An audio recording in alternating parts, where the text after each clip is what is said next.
they might have got this right here with Leon Rose. He's well-respected. He's got the connections and all those things. But apart from who's going to coach the team, Moose, let's remember, the most important priority for the Knicks once they hit the summertime and then moving forward, they got to get players. They got to get some blue chippers in here, guys that are actually going to win games for you, regardless of who's going to be coaching. Coach is big, but how about Leon Rose using some of those relationships that he's cultivated to bring in some top talent? Well, listen, but, do you think free agents all of a sudden going to gravitate and want to become a Knick? Supposedly this will help. Well, Supposedly. Listen, I still think it's a slow build. How about this, building a winning culture? How about allowing Leon Rose to bring in his guys, whether it be the general manager, assistant GM, the head coach, the coaching staff, building the foundation, the scouting department, bringing the best of the best and building it from the ground up. I mean, the coach is going to be coming into place, whether it be Calipari, it's not going to be him, Van Gundy, Jackson, Do any of these names Thibodeau, jump out to you, though? Mike Woodson. I mean, Jeff Van Gundy would be absolutely I agree. great. That's the guy. But here's what it comes. Talent does reign supreme. Yeah.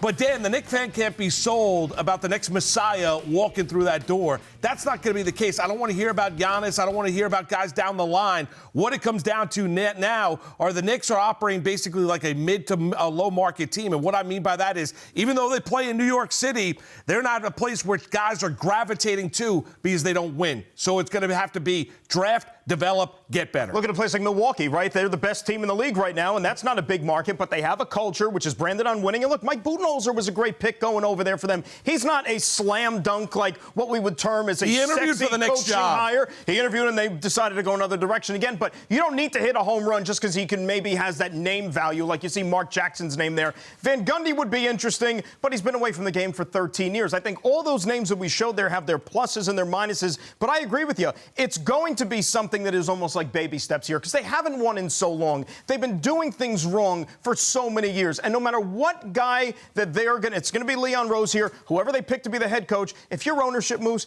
just let the guys that you hired and you put in place do their job. That's all you can ask Well, for. and listen, there's a prime example in the same building, right? Dolan leaves Bingo. the Rangers guys to do their job, and even though the Rangers have gone through a little bit of a swoon here, they've allowed Gordon and now Davidson to rebuild that team, and they're filled with a lot of young, exciting players to where you feel like the Rangers are on the rise. The same thing's got to ring true here for the Knicks, but also you've got to sell the Knick fan on that. It can't be these quick fixes. It can't be Durant and Irving, as the Knick fan was sold on that. No. It's a scenario here where you hope R.J. Barrett, Mitchell Robinson, Kevin Knox, those guys start to develop and get better. You add another high draft choice to it. Maybe you trade some of that draft capital. You move up in the draft. You target players, and you have a coaching staff that can develop players.